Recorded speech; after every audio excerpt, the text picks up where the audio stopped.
Hello and welcome to the channel. In this video we'll see the differences and similarities between a macro, a procedure, and a function in Excel VBA.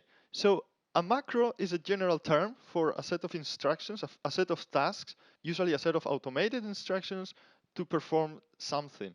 And in Excel, in the developer tab, you see here, or also in the view tab, you see here macros. And when you show the list of macros, it shows the sub procedures, which is a type of procedure. I'm going to show you in a moment. So, and then when we record a macro, let's record a macro. This macro is going to select some data, it's going to change the alignment. And as you will see now, when we go to the Visual Basic Editor, it has added a module with the new macro that we have recorded. This is a sub procedure with the name macro.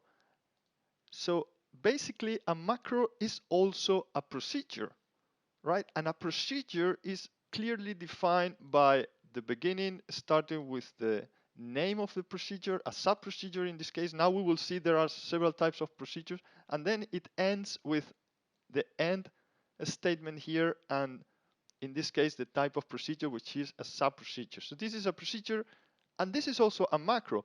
But let's say now we record another macro, and it's gonna call it macro 2. So now we do whatever, and we have now two macros down here. Let me remove all of this because we don't need. Let's say the first macro is displaying a message saying hello, and then it's doing some things, and then it's calling the second macro. The second macro, I'm gonna remove this, is going to do something else, and then it's gonna display a message, goodbye, we have finished, whatever, goodbye. So now we have, this is called macro 1, this is called macro 2. These are two sub-procedures. For sure, we could say these are two separate sub-procedures, right? But they work together. So this macro, when we run it, is saying hello, is doing something, and then it's calling the other one, which is saying is doing something else and is saying goodbye. So they are working together. So for the user, what the user sees is some automation doing something. He's gonna call it a macro, but so this can very well be a macro that consists of two sub procedures. So I hope that clarifies a little. So a macro can be a procedure, but a macro could also be composed of two or more procedures. And actually, now we're gonna see some other types of procedures. A macro can also include other types of procedures or even a user for, and some people would still call it a macro. So it really depends on who's talking. So you could say a macro is a procedure, or a macro is a number of procedures with the common goal, so to speak.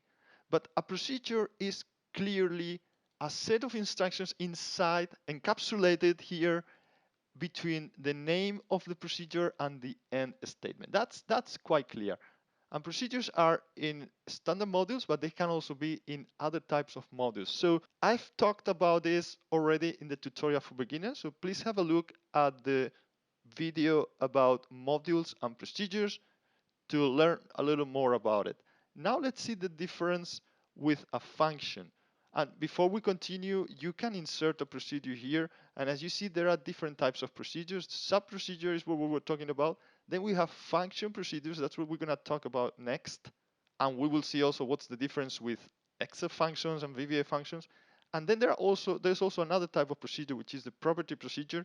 So we will talk about that in some other video. But then you should also be aware that there are other types of procedures. For example, here, if we go to the sheet module or the sheet object module, um, we have up here the events for that sheet, and and when we click in one of the events, it prompts another procedure, and this is an event procedure similar to what we've seen. It's a sub procedure. It says private because by default it makes that private, but we can have it public or private. And it is also a sub-procedure, but in this case it's an event procedure because it's associated with this object. This procedure will not show up here. So if we go to the list of macros, we see macro 1, macro 2, but we do not see the event procedures here. We would not see any procedure if it's private also. We will also not see here any other types of procedures like the function procedure that we're gonna have a look right now. Or if we have a user form also with procedures, you can click here in the user form, you have events and you have event procedures as well here. These are not showing up in the list of macros. So apparently these are not macros, right? But they are still procedures. So it's a little confusing, but hopefully you are getting the point.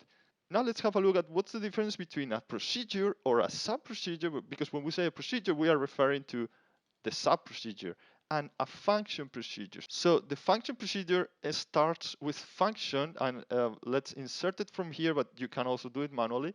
We can select function, and then we can call our function calculate area or whatever, right? And then as you see, it says, well, by default, public. It doesn't matter if we add public or not, it's going to be public by default. If we want to have it private, then we need to add private here. Same with any other procedure. If we want to have this private, it will not show here. And now the difference between a procedure, a sub-procedure, and a function procedure, like this one here, is just that a function returns a value. So it needs this calculate area after whatever it calculates to return. The value can be, we can say here this, we want to calculate the area, right? So let's put it a single, and let's say the area of a circle is going to be 314 times a radius. And when we and then this radius may come here as a parameter, as a, let's call it, let's put it as a single as well, and the function is going to return the calculated area as a single as well. So this is a function that is going to be called from somewhere. It has a parameter, but sub-procedures can also have a parameter. And this could also have a parameter here coming from here. Let's say txt. Txt equals by, and we're going to display that over here. If we call it txt, if we call it differently, t, it can be different. It can have a different name here. So this would do the same as we saw before, hello by passing a parameter. And we didn't declare any of these, but this would be a string. And here we could do as we did before. This is a string, but now this is not returning anything. The sub-procedure is not returning anything, so we don't add anything here.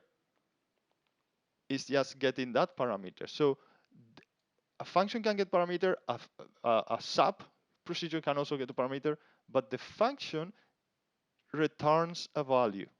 In this case, as a single is returning, we could call a function from a sub procedure, for example. We want to calculate the area here, and we could ask the user for circle radius, and then say the area is, then we would use our function for the radius that has been entered. Now, let's forget about this. Now I'm gonna run only this one.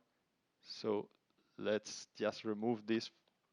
And we're gonna have to declare this as we are moving that with display is asking, we have to put, let's say, our radio is just, well, 3 or 3 point something. Then it's gonna calculate the area of a circle with a radius of 3 using this function here. So that's the difference between a procedure or a sub-procedure and a function. Now there's one more thing here. The function can be used in the worksheet. So if I have here the radio of 2 or 4 or 5, and I want to get the area for a circle with, let me put it, with this radius, I can use that function, calculate area, that we just taking this as a parameter, and it's gonna give me the area for a circle with the radius of 2 or 4 or 5. So that's the second big difference between a sub procedure and a function procedure. A function procedure is gonna, first thing is that it's gonna return a value, and the second thing is that it can be used here in the worksheet. It will not show up in the macros list, so it's not a macro, but actually it's a set of instructions that is doing some calculations. So it's very, very similar to what we do in a procedure, but it's used in a different way.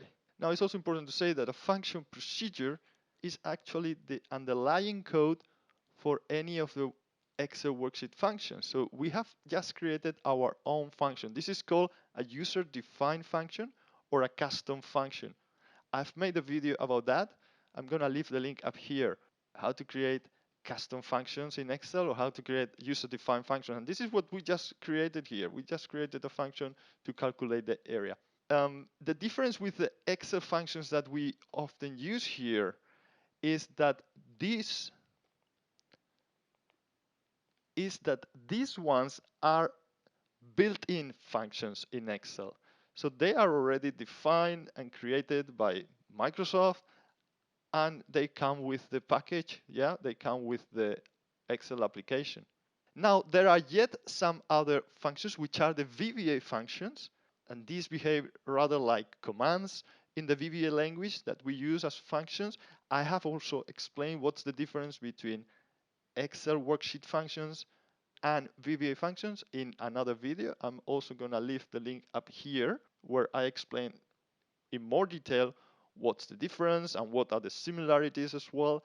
And there's also a whole series about VBA functions in this channel. So take a look at that if you're interested to know more about VBA functions.